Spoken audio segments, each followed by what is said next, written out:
Sama tono no fo ilunga o au vai ma fetangisi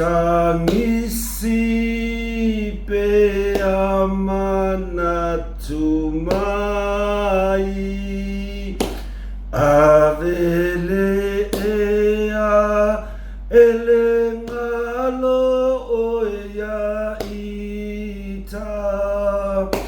ia pipi ia ne o lo nei lau faiva o oi o le puna vai o le pasifika ta o tula i male malingi o uloi pe amanatu ile nuulea o kanana le nuulea o le folanga Yerusalema e andua mai le amatanga o le Atunuu ai alulauta feanga o le Atunuu ai alulauta feanga hey ai ya sesi sa o tauina i lea fo i kolisi longo a o na tala a whaapea o lea te whaafofonga mai a e sa o tauina i tonu o le kolisi o avele whaamole mole o te whaamalulu atu pe a whaapea e le sao ia le kaunga upo pese ai ese lo fia i le pese a ka ke anua i lau ka vale isi kaimi mausu anga wa ule pese a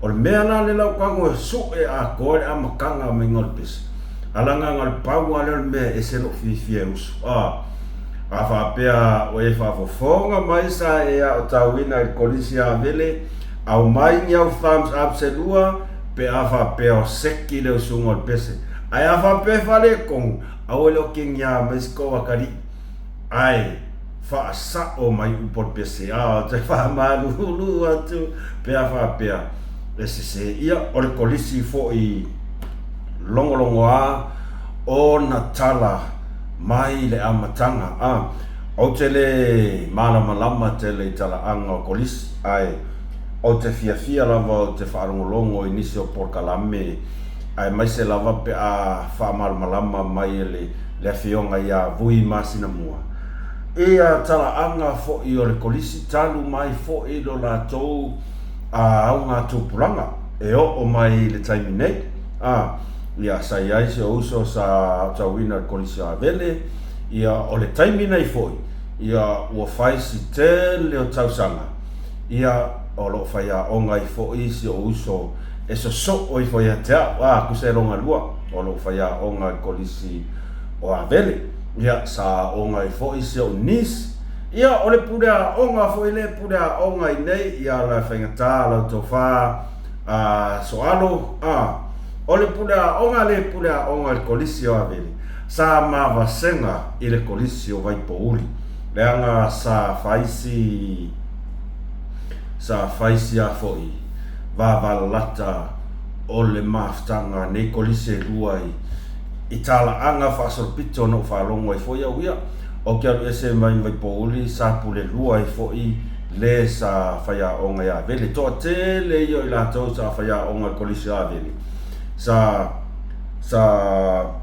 sui aku i oi pouli ma whaia onga o te mana tua i ala sia matou whaia onga ingilisi o le whawhawhingi le mea o ke rangonga i sese o koko ke malama lama lelei tangata le nei ia pesa ko wo pesa tau au ngā tupulanga foi ia a fai foi ia sesi e mai le fio angale nei o salai lua e tataula ona o tau malama i le whaia onga e swafa ia sasa mapuyata sasa mapuyata e mai le fio anga o salai lua ka se o ke whai aku o ke alu ese markolisi wa mafunga funga loka pakua erenga wa o le maku vasenga or kangaka so se mea kaua ole salu ku e alu lava sasa lo matua e kauma ko lo matua ua tuua nei le malo o faisi leva ia ua whaamana waina fo ia le tua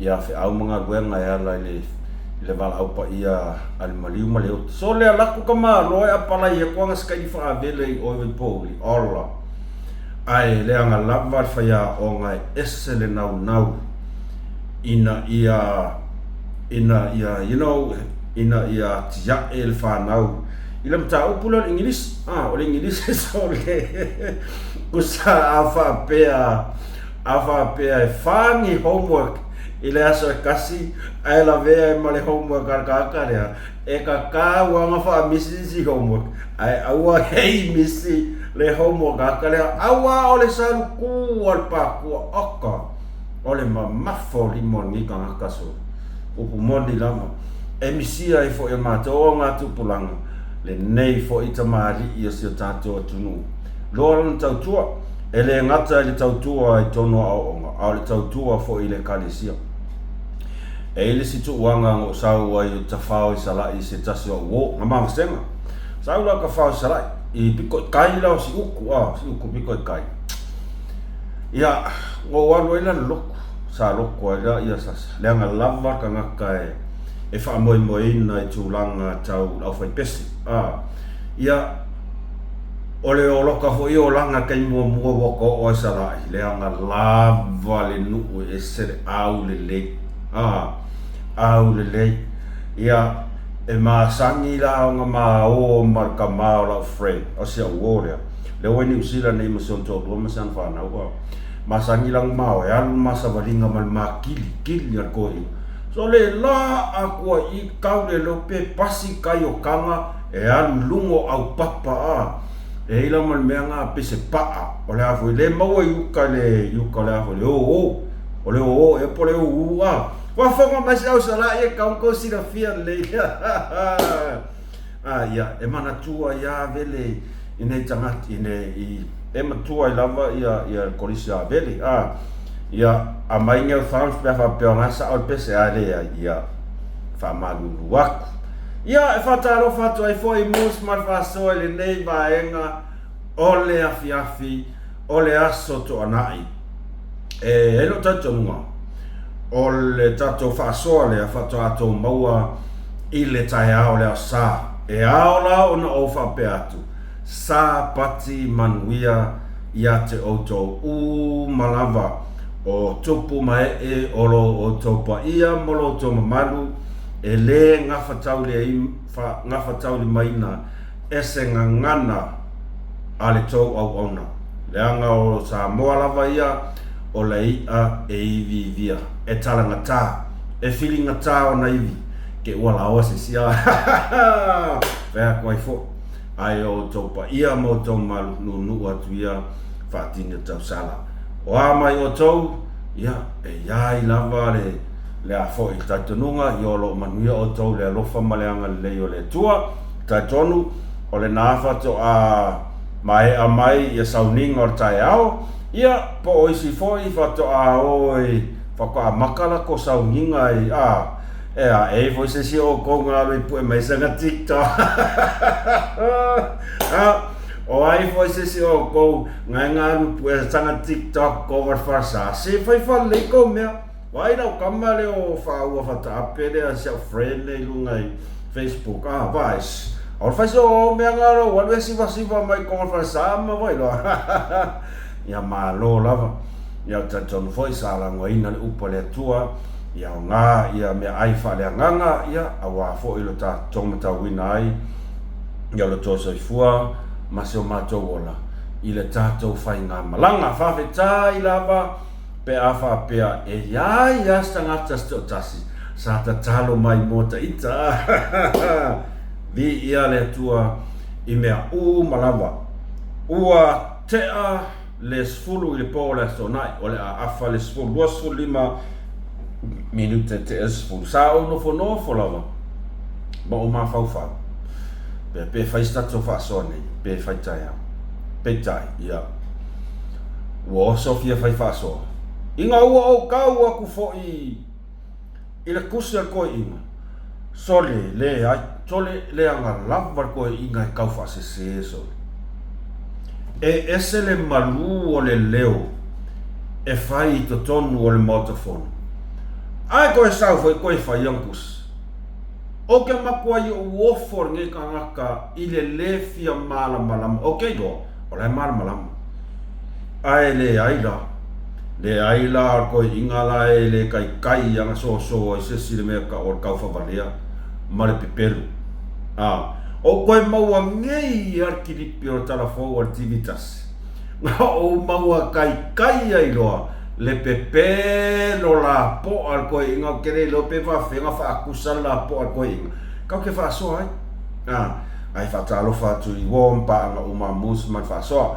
mai lawa Samoa, America Samoa, New Zealand, Australia, o le malo tele America, Hawaii, Spain, Sweden, Oceania, o so se tafa e fia malo le soifua manuia malo le tawatai malo le folau manuia whawhetai te le lava I la auto langolango ma le auto wha malosi mai pea ua avea lava o tau comments o tau finangalo e whaali mai le aso ma le aso le tatou whaasoa e whai lava lea ma wha malosi au ia te a wā lava le tautuaina o nisi o mata upu tātou te whaasoa ai pea mo whai ake le sau whasalau o le au whai ori ka kou ke kuoli ka kou kalie ai ia anoa ni mata upu mai te tau ona iai se au ngā pe tasi pe rua I titi pe tele o te nau lava ia iai se au ngā mawhai se tātou sau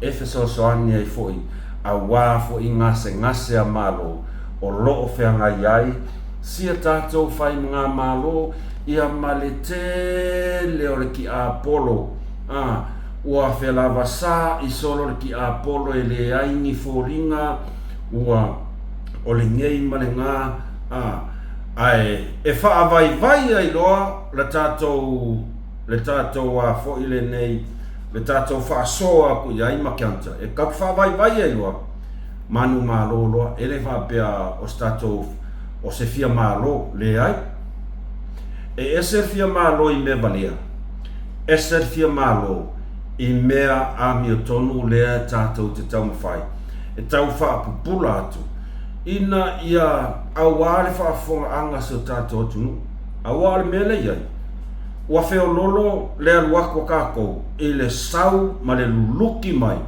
o le tau whaleanga sa ova aia fo I le tele o tusinga a o ngofomba o mawhauwhau sole e peis kamai kiki le kusia mai ia kuskusinga ia kangaka ia e ile tusinga na o whaitawa iane whai mai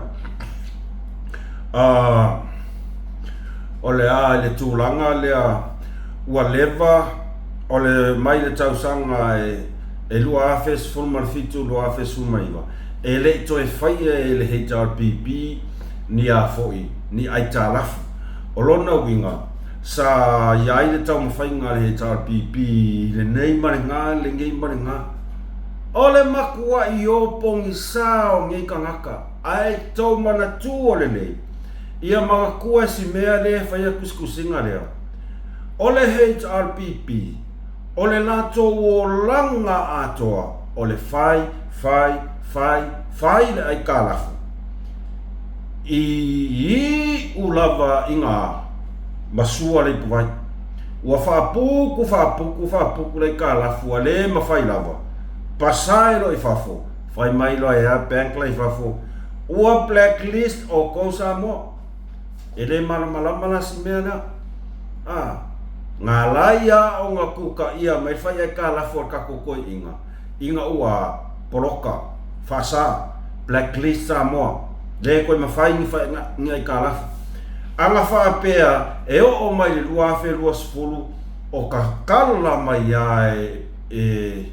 ia whaingo ai ka lafo o le mea anga e ora koi inga ai ka lafo ia whamamlama ngā lai titi nā mata upu ko e pera o ai vālea ia fasa make lau whau kuanga whui ngā i kako a maka mara kako a auangi ka li sesi mai mau e ei le si fake page ngā vai aku o whaarua whaakoru whaafanga sau e vai aku le hai ma se comments a ia walo lua whiwa koe whaai wale ma sesi wa whai a kusa pole mea pi kau whalilili kusa rai ngofo mwhawhi kai mai kako se ahuan mai maua i tō wata mamai mara tō wa o ina whai mai aua le kalia le vale aua le kalia ku le vale aua le kalia ku le vale e ke kali lo i le vale ia langa o vale le ingi fōni e maa ngai ia le mai lunga i kako popo o aku ia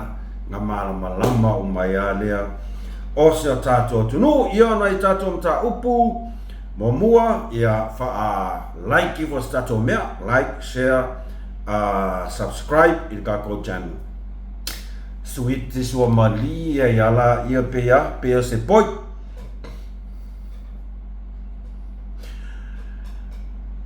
ok lei lo pesa ko mai kauinga sole ngako maka kui ele fafifianga ia male so nga tupe foi le afionga ya tayuri se ulu sa fai mengi sile le Royal Club kwa yo jele sa kwa ya ka se kum le sa mai tau tuai sa yai ia le fionga ya li atau sa vea ko kero kapu e mai nge ya ka fa penge ya va ia wale le ku uai pea ka jele sa mole atu fa malo le tātou a inga o whātua Samoa o tasi lātou malama o lo alalam papa au i New Zealand ona o le tau lango malosi i le whamoemoea si o tātou uso ia o si o tātou lerka unga tuangane tuaia ia o na tūlanga whaalpea ai ka ua lava o tātou uso ia suia si tātou a inga o le whātua le tua Samoa tasi matango fie la o tau lango vai aua ko ke poli e alua kuala sa whanga o ke le pepelo ke le ai alu sa o ala i la fionga i le ia taio di seu e alua kua au ko ke poli ke uko whapea ke le o kala le li vai e au ngā fuilau o la unga luenga ke le ale fai o le whaalau i loa le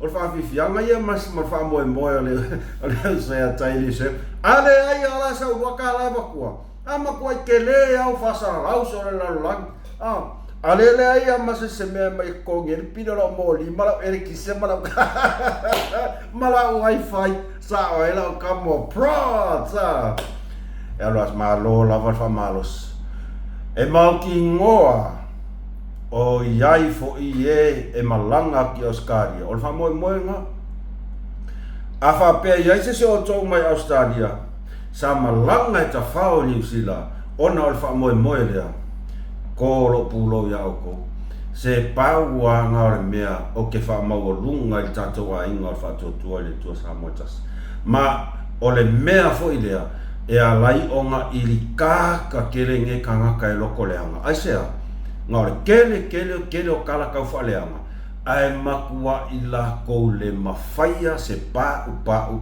se kasi o le upu moni lava le nā o le upu moni o le mea ngai ala inga i ma i kaka mai i le ai mai so le e pe kau whali lili aku le rei kona marwhainga o lako mea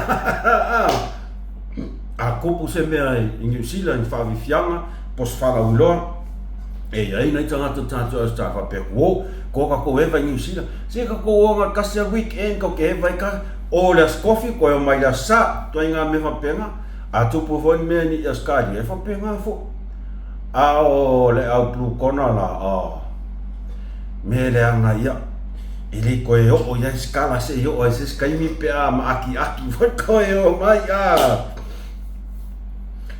Ole ngā lango mga o ka koe o nta upura. Ona o satato whaasoa i le live le sa whaia tuanga leila e tūlanga lea o le pepelogia e le taitai o le tuangai. I le ai o se lato sui e ta mo e whainga parota le titia sa whatarua. Lea langa o koe maua lorki ripi lea ngā lafo mai se siatea. E susu e aku ia o le tarafou maua e lo mawha moninga. Lea la ko sila mai la ia. Ua whai le whai unga le vanga wha upuwhai le HRPP o le ale aiso na sui tau vai le whainga palota la ititi a sa whatanu merelua sa o te renga le mai a Jackson Muntafa. O le whai unga le vanga wha upuwhai pui ai at tau watangata na wha manino e le ta ito i le e palu pe soli ai se le lema le ngoi. Tau mai taimini nei. Ua manatu le HRPP. Ole a tatia se sua le HRPP e ngā lue mo le si whainga palota. La tu e pea ia sui e peko koru e peko wha. E o whaile la tu e ngā kuama. O le tūlanga rana sa i e wha me moe wha pena. O tu e sui le avo e le whai unga. Silia ngā lue le mato sui. Ta pena le mo le whainga palota tele. E se teimi o ruma. Te ko sila la iai. O ai la le kangaka lea e pepelo ma kau whawa lea i le akungu. Ia ole ngā. E lau na fionga i pale mia e pepelo. A ole makua i makau ki o le kau whawa lea ma le pepelo. Ole nā. Ole nā tonu lava. E lelei a le whai o le tatou whaasoa. Ai ia iai ni wha maoninga mau tutu. Ngā makua i mangi ngoa saunoanga taitai o le tuangai. Ele ai se mako sui.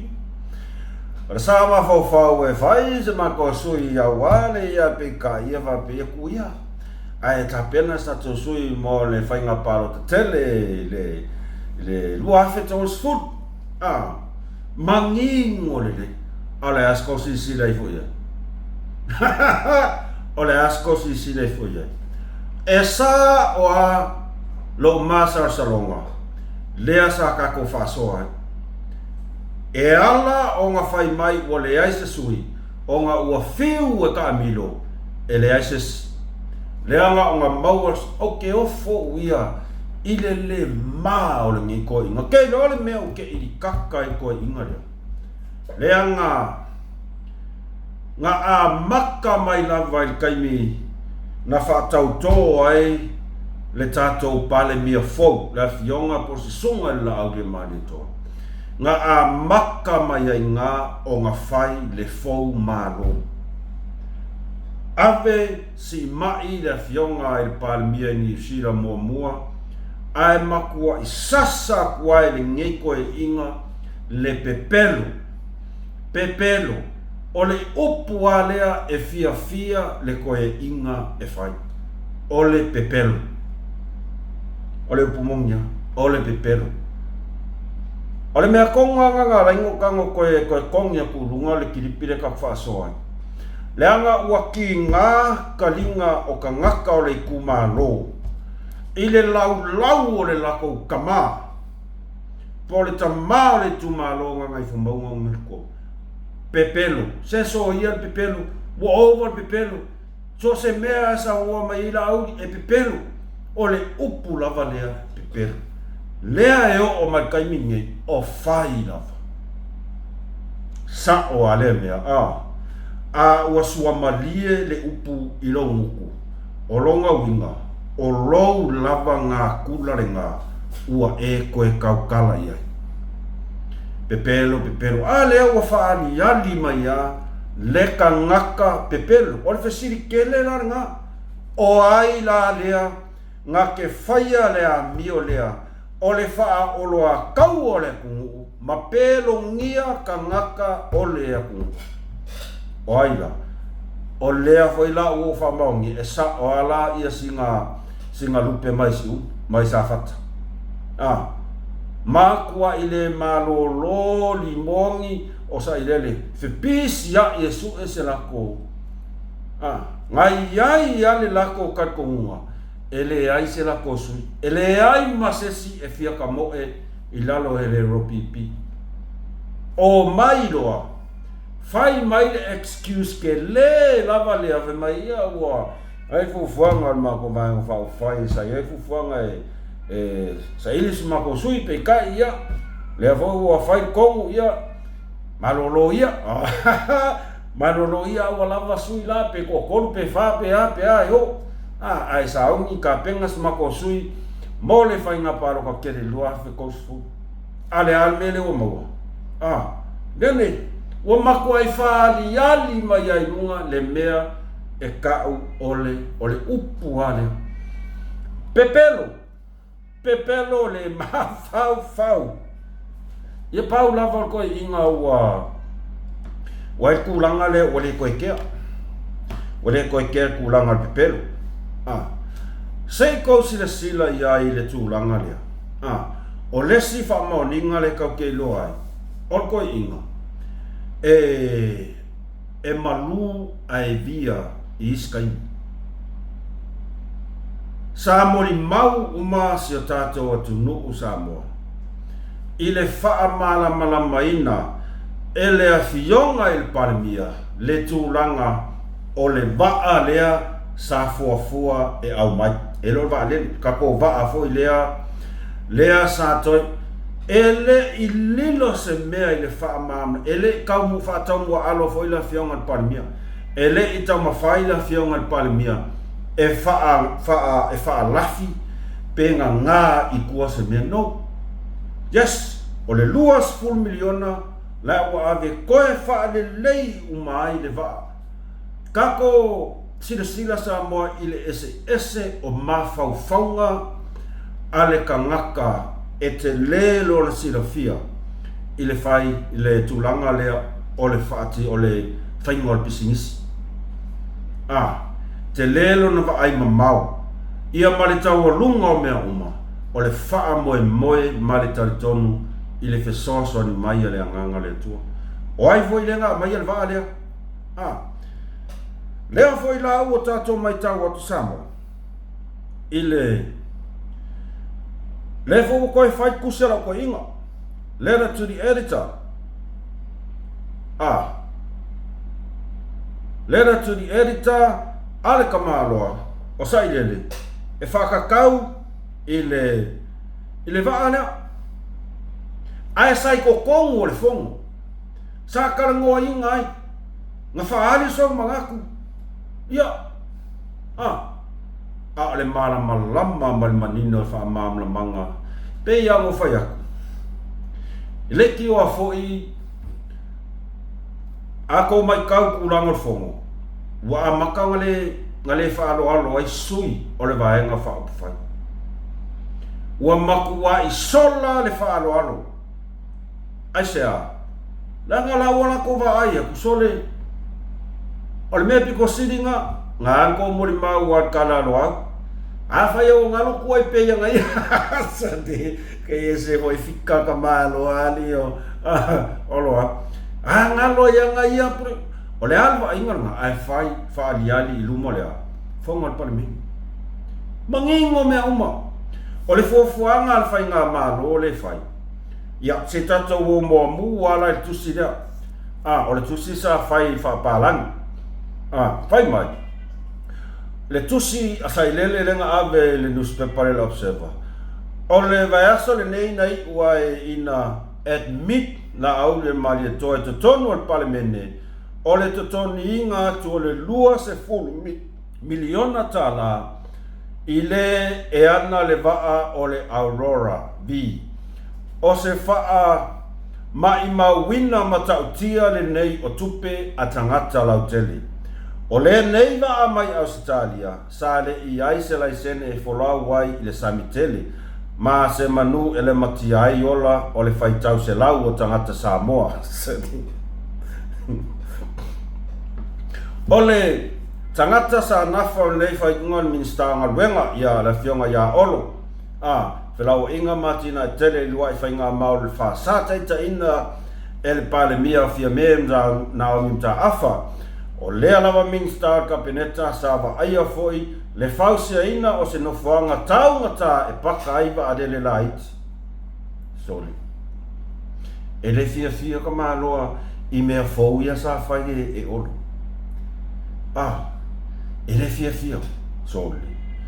I whale olo, tusa mai 2 miliona tala lantau, ma sa tala loa ia e le sa avea mpale mia o le fast. Sa aula pata ia malo e awane I whatauina le Aurora V. Sa whailoa foi ni atanu alunga e nisi o tangata mon to mai whapitoa I Samoa.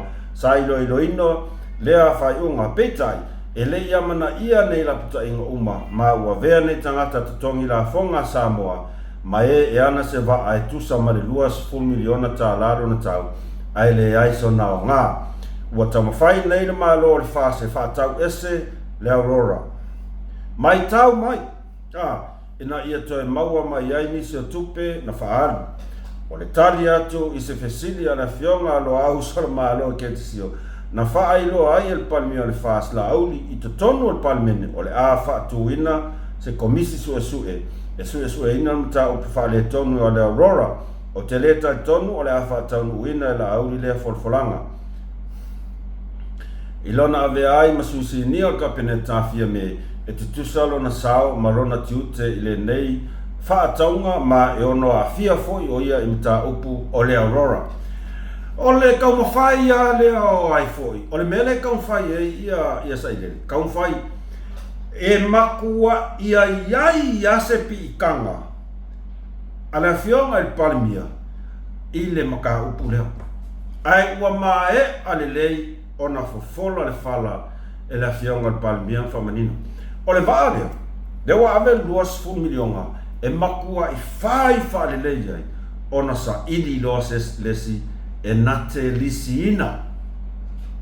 Lisi le vaa oka se au ngā pisimis. Se kose sila I le vaa ai mamao le fionga I palmia e le kai o ele mafau asa ilele. No way. E makua I papa ua le mafau asa ilele. O le mea piko siringa whaangongo ai I le kusi leo wa ave fo I koe sa wailang whaasea.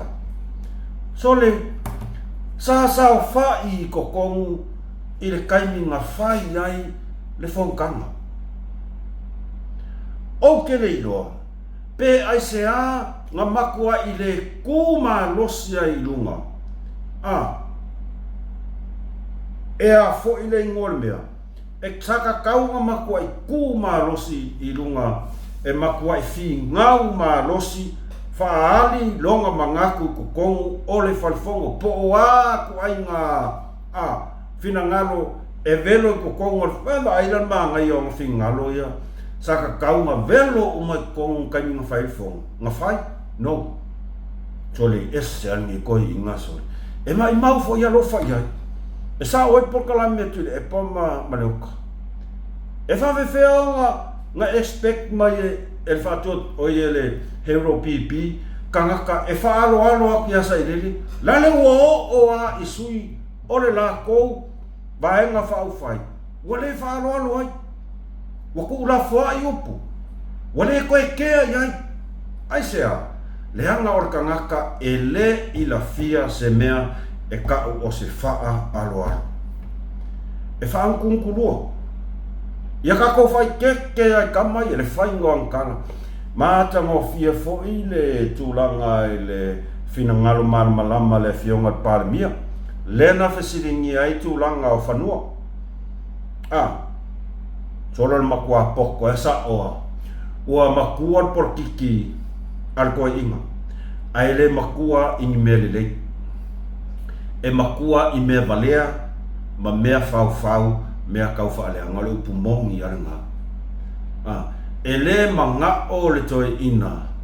ia vaaia e tangata Samoa ua tino mai ni mea lelei umalava o le ati nae lea tau mawhai ai le nei whai ngā malo e le fia popula ku iai maka o sai lele aise a le anga foi o mea ngā kere i whaia ngā ke le i mawhai ngā whaia e ma ngā o asa i lelei ngā o ngā ia ma Samoa a koa pele o papelogia tele ea le nei sa o whaia i lo poto o lo o atamai ma lo malosi o le mea le ngā le pau a ngā le mea le i mawhau sa i lele e iai se wha maungianga yes ngā makua i ka lepe umai sa i lele ave ese umai koe inga mea o tala anga ma tala tu o le Atunuu mai le amatanga o mea tō tino le Atunuu e iai history e iai tala anga e iai tala anga olo o iai tangata sa mali liu ai ngā mga o sa i lele whaalala no whapea mare mele iai koe inga e o markai mingi ele o maa whau i se mea lelei e ono whautua ma whesosoani ai isi ona atali o ai la aule al mali e toa wa pei o se tangata e le ai sana whanau o i kau keilo ai le kangaka fulu lele mangaku whaapiko greedy, selfish ngei koe ngā mawhauwhaunga e musu e kau le leia sesi ingi mea ua mole mauinga le akungu ai le ka ua inga ia e le anga le loko i le afionga le palimia o le upu moni la wana ko sisila ia ele a koa se aso anga ngafi le aso muli le fong a le o anga ngei oso anga kusi se va ai Samoa i le kulanga le e koe inga kalo fai ua ma i le loko ma i le mawhauwhau o kere o whai aku fo i lea whapea aua koe a manga ia fua no ia awea le lei kako i kulanga lea nei te ua iai ni pewhea tutupu mai ma whapea leo tātou whapea ua makaonga ko le ko kako nguinga i whainga malo no ao tātou le mataala i tu ai ngā tustusinga o tu ai ngā tu o inga ia e aua ina iai se manatu pa pena i kako makana lea ngai ka kau o ngai iai ngi wha maunga lea o ngai wha maunga i ki ai a lea kakat kongai o le makua i pepelo wha ngukulua kau wha walea ko inga sori mangingo whai mai e leises o le mea a whaasala lau mai loi lunga ia o le ale fio oso le ale fio oso fia whaasala lau mai lunga le ea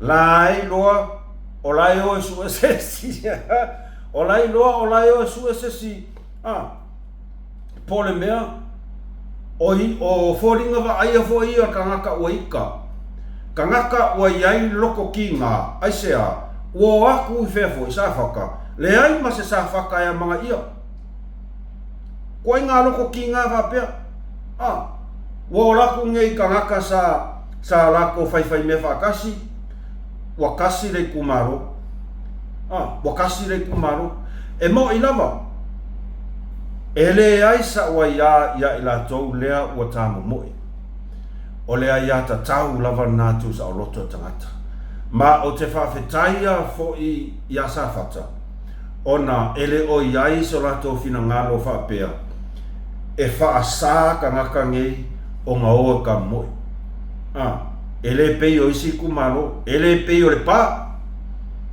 ele pei o le pā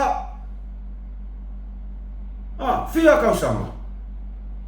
kausanga o sai e sai lele ua ka ngaka le pā tu lou lava le fia ka o fia le ai ata tau o tangata o le ale ingoa vaenga whai o le vaenga whai e pui ia ua fia kausanga o palemia sai lele ngā le aluakua le ais whainga paroka sau se tasi o tamari e o whakasi whau e sai lele au wala inga ia fasia ni ngai alo le Atunuu tau fai mai. Makau kia. E whapea voi la i o te whawhetai ia sa whata. O loo mana malama lo la tau whina ngalo. E leo sai tia lea ia tau ai la tau lea ua o e tau wā i le whainga pālo ta laititi. Anga whapea fo i fo i e saus whai unga a sa whata lua whapea Sange ia se si alu o leo au tasi le tu malo ia ulawa ia ele sa ia o te rangona mam amu ia sa fata ia lo malama la tau finangala kakala o ko a whapea to wa ia tauna o lelo pon mela na wai kai ko inga wa mai aso le ko inga wa fi wa sua se si dai ma se si fea le rupipi sau lo molonga ika lea, sau fai, vili lo marangkama, nganga sau wa sela mesko inga mai kua wa sau wa le esesi, nganga sau fai ya kongo pe kesabe, vili ka kore ringa sau se faskala, vili le ringa se sau se faskala, mawai makako kuskala nga sau se fai kuska ko kala lea, ia fai ya kulo, ia Wai ai le whatofala inga vaenga whauwha. Ia ole ale es mako sui ale iwa makua ika. Ai ole a mga ia. Ai vai le ua mawara sui. Anga whaapea la e sao. Se kangaka e sao. Se mangu. Vea kuano. Ole ua uma ona o whaalele i lunga o sa moa ma le lalangi ako nga maua fefele happy ako inga ai nei loa po le mea le waka kope ai langa kusi lea lera to the editor o le wa makang koe ka fiki mai koe inga e whaile nga campaign e whale hanga e whainga maro awa uma nga kalangoa i kukongon mau ka whongol para mengi Maua le suia ka malo ai whainga palo ka lai ki ke sa whaka. Maka longa whailang campaign ya. Whale anga ai le pale mia. Mai whainga malo sole le anga lava. Vai ole wha aka umaku ngei ia MUSS MA LE FA'ASOA ko ngai o inga ngai whaiari. Ai longa ngai si mafo whawhes kuswapea. Ai nga saua wa mawala ko sui whapea. Ole a pingi rongia upomu ye. Ole hapingi no ngea pomu e kau whaleanga koe iare i whainga maaroa ma aki ala koma o so roa whailanga kusi le leta turi erita sole a ole mea ke rofas koe inga ua le koe vā lea le akumu mo ia sa kauana e marolo ai ku i for campaign e whaia kousuga i ka imar ko whaila o kusi se i whaila pe ma fai e ko lua lea ma fai se mega was campaign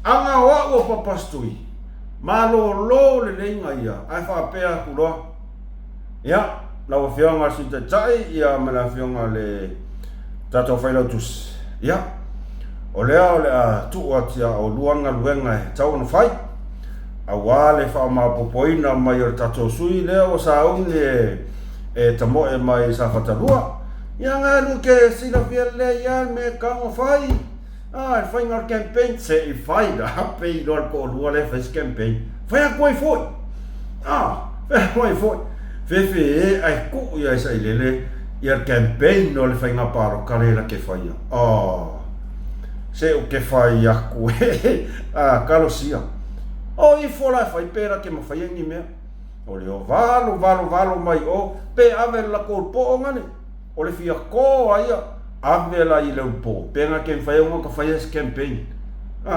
sei fai na se ke fai a ko le ai ma se o ko me fai se mea langa o la sa fai le mastermind o le mea ma le master plan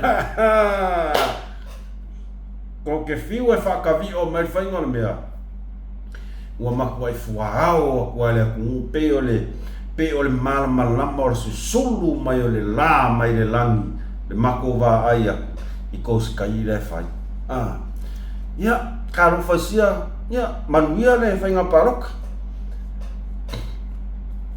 Ua tatau i le fionga loia sili. O na whai se fuafuanga i ka ngaka ringei o ka ngaka.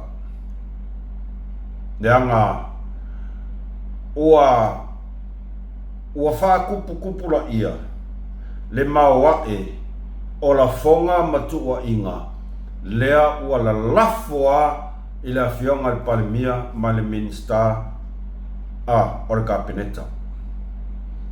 Ua makua i la lafo mau ki ngoa mai e ka ngaka le ngā oi o le palemia ma minska o langa kabineka. Oe wharamrongo e rei mai maua skai mi whapeo kango e kuwa i lunga aksole mo ia. Maku hai sau i nguku o ka ngaka nge o ka ngaka. Le ngā oi o le fionga palmia ma minska o langa kapinga. Wha ngaka i rei ngā saukara. Ua le manguia la o fionga lo ya siri i asanga ku. Auange ia foi. Auange I ko mangaku mai la fonga ia. Leanga o leki ngale ku. E avea foi le ko le mingoi mai mal ko le ngai oi mai e fai se ko fai unga ka ia. E o ai ngali liu le ku liu sa o. Langa mai e kupe ko kele yang ia sanga fai I fea. Fa pea e se pale mia fa kakia. A o la fonga. O la fonga, ngā oi. Ua lau e ka ngaka ngu me la kasi le ngā oi le lalolangi. Le ngā oi al palmia male kapingika, malanga kapingika. Ua la lau. Ai fa fofonga le lalolangi a koa Samoa. O lea o ke koe mangaku ai amo koe mawhauwhau le kala asiaka le anga whai. A le mawhai aloa I le loa sili, manukanga luenga leo ngā whai se whai unga kaka ia. Ia, kou maariera ia. O le maasinga nke a kungei rea fwoi sa pu e mai fwoi le kiripia se angisi o kaka Samoa. I lunga le awala. O lai o e su e ka ngaka rea. Ia, kere ilo ia ipe mo. Lai o e su. Ai, ua uma le mea ka o le onsai. O le la fonga ia kusa ua ese le levo le ua sau ai ko olua lea. Ua ese le levo le ua mai ko olua lea. Ua amaka ngā whau. O le whawhanga o mamai e ka ngaka i e Samoa. Upumongi ia. O le whawhanga o mamai e ka ngaka i Samoa. Langa i le se mea fau. O le kua lalo a ia le fionga loia sili. Ua kakau. Ia asanga. La asanga ngongofo. Whangau pepe kupu malakama. Whea koe fo. Ia whamarurua te fo le fionga loia sili. Ia wa o la wa fionga e puipuia.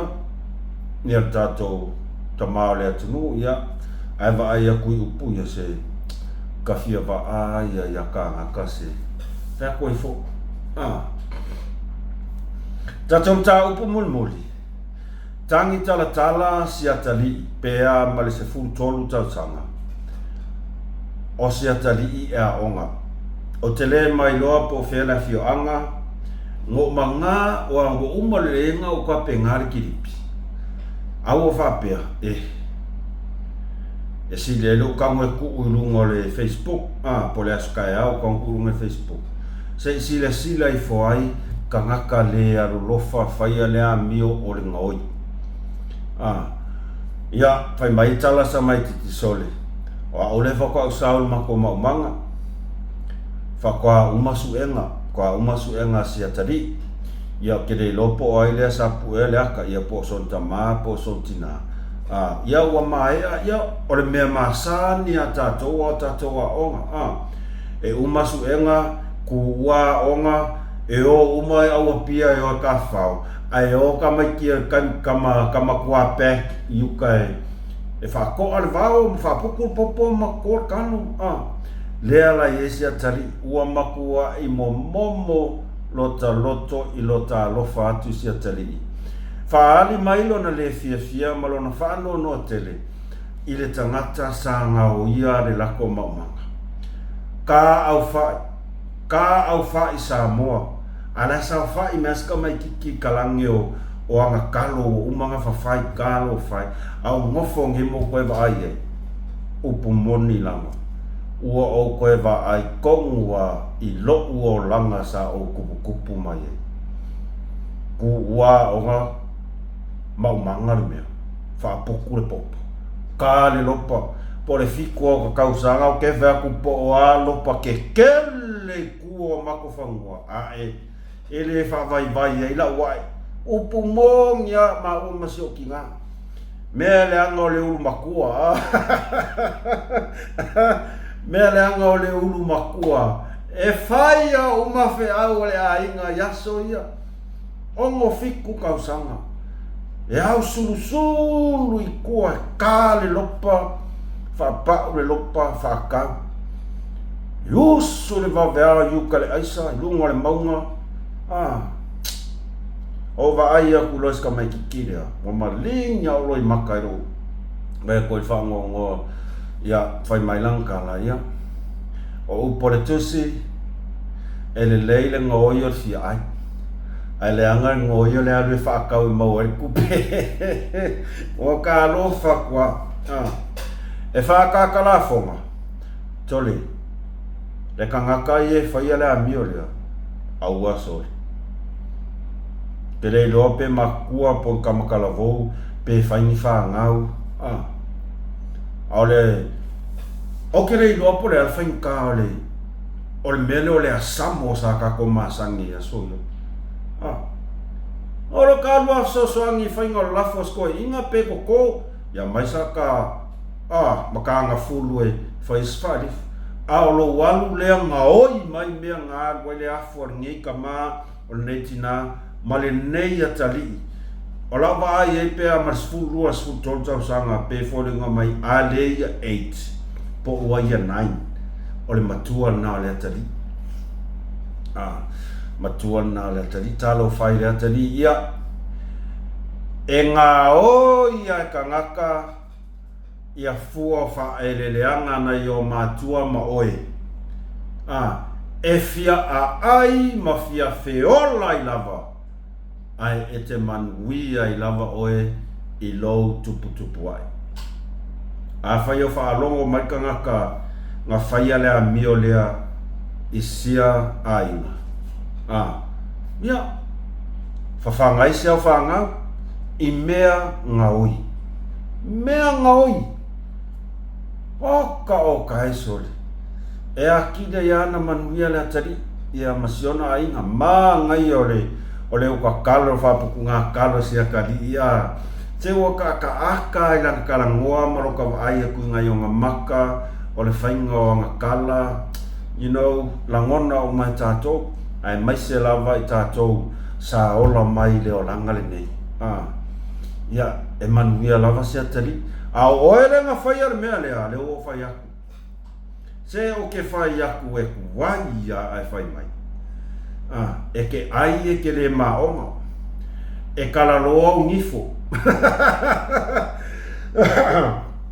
le mea e whengatai pe a whapea o tau sa sami ai na I o matua ma sau whanau o le ala whaingkau le isi sau te whamon mo le maniro longo ua mga o mia fo I se langa o la ele I makua ko anga se au fai se fai se mea ai sko inga mas malo makua se au fa nga vai fai ngo fi o le mea o le mea le o le ala kuka ia ke fai aku po o fe ale mea ngai ke sulu ai malau afa pe ke ale fa kau ia e ke fi o ke sa fai ele fa kau esis e ua nga ko ya ia fa ko fo ia tato fa sona Samoa nei vaenga o le afiafi manuia tele le aso sapati a te o malava whawhitai te o langolango toi whamanatu atu like, share, subscribe I kako channel ia mava ai le tatou Pacifica Beats 04 fa mole subscribe before ya inga le subscribe lava uma wa subscribe ma ya o ko subscribe pat fa fetai tele mo ila to le sa subscribe ma ya ila Pacifica Beats il ne yaso pe to tolu to fa ya tasi tele petiti fa fo il vi inga le to alofa tele atu mo to malava ya MUSS Ma Le Fa'asoa i Malaysia fa so fua